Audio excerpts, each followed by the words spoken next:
Hello, I'm Char Henn, and I am the director of the Pottery Museum of Red Wing. Welcome. The 18th Amendment to the Constitution was known as the Prohibition Amendment. It banned the manufacture, sale, transport, import, and export of alcoholic beverages. The enforcement arm of that was called the Volstead Act. Andrew Volstead was born on a farm near Kenyon, about 45 minutes from here. He practiced law in western Minnesota and served in Congress, and it was while he was head of the Judiciary Committee that the Volstead Act needed to be written, and as chair of the committee, his name was put on it. He himself was known to imbibe a time or two. He was not a complete teetotaler. Temperance societies grew up in the end of the 18th century. By the beginning of the 19th century, there was a saloon for every 200 people in the United States. If you look at that today, that's over 80 saloons just in Red Wing. Prohibition had an element of anti-immigrant sentiment toward it.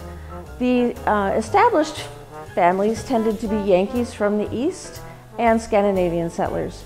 It was the newer immigrants, the Irish and the German, who were wet, who didn't mind a drink or two. Gemütlichkeit, sociability, was part of the German culture that revolved around good food, good music, and good beer. Once they got here though, Harriet Hobart, she was the wife of the Methodist minister here in Red Wing, and she was the president of the Minnesota Women's Christian Temperance Union. In fact, Red Wing had 4 chapters of the WCTU, and the first one was named for Harriet Hobart. They claimed that in their first year of activity, they rescued 200 inebriates from the sin and degradation of alcoholism. Julia B. Nelson, another prominent Red Wing woman, was active with Harriet in the Temperance Union, but she was also very active as a suffragette. The problem with this was that although these two plans, prohibition and suffrage, went hand in hand, the brewers tended not to want to give women the right to vote because they figured that wives would vote dry to keep their husbands at home. World War I was raging at this time as well, and prohibition therefore took on a patriotic connotation. Since most of the brewers were German, drinking beer was at times seen as being disloyal to the country.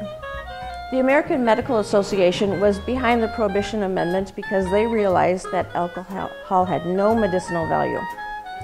But they did not stop issuing medical prescriptions for alcohol, partly because they had not been consulted by Volstead's committee on what constituted an intoxicating beverage. So here in Red Wing, Nord City Drug in 1921 filled about 400 prescriptions for alcohol. 2 years later, they were filling almost 2,000 prescriptions for alcohol. And most homes also had alcoholic medicine, whether they knew it or not. Lydia Pinkham, her vegetable compound was in most homes. It was manufactured first as a tonic for female complaints. It later moved into kidney problems. It was also 20% alcohol by volume. When I was reading about this, it reminded me of Lucille Ball's Vitamita Vegemin commercial, which was 23% alcohol by content. So, I'm not sure if Lydia fixed anything, but she might have made you happy while you were drinking it. Jens Grundahl was the editor of the Red Wing Republican, and in the newspaper he was very dry. He would write pro-abstinence articles and editorials. He even served on a posse that raided the stills over in Trenton Island to get rid of their homebrew. Behind the scenes though, he was visiting his doctor regularly for medicinal alcohol prescriptions. With the Volstead Act in place, not all alcohol was banned. If you already had liquor, you could drink it. It was not illegal to drink. Again, it was illegal to sell and manufacture and transport. But if you had it, you could drink it. You could also have it for medicinal purposes sacramental purposes, and industrial uses. A couple other stories from our local area. A man in Pine Island, about 40 minutes from here, was arrested for allowing people to drink intoxicating liquor in the wee hours of the morning while singing boisterously. And Bar Clay, which was a clay manufacturing company near Zumbrota, was known around the area for the excellence of the home brew and the wines to be found in the neighborhood there. Many people tried drinking other things in order to get their alcohol, including denatured alcohol. It got to the point where they would put chemicals in the denatured alcohol to make it unsafe to drink.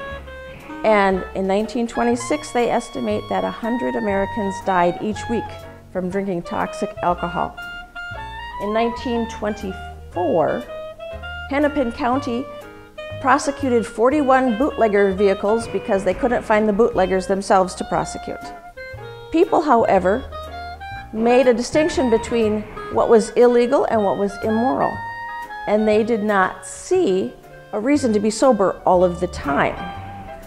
So this was more of an immoral thing for them, and they wanted to drink anyway. After 12 years, why did 93% of Congress, who had these members who had embarked on this noble experiment, as it was called, why did they vote to repeal Prohibition? It wasn't just the fact that they weren't winning the war against alcohol and rum runners, who, by the way, were often called the Robin Hoods of rum, to steal from the government because they're not paying taxes and giving alcohol to the people who wanted it. Then that was the big thing.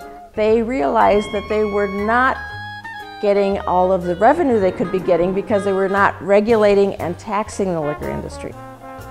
So once they started doing that, everyone could have liquor on the up and up, and the red wing clay industry was ready to provide you the containers for whatever you wanted to drink or eat.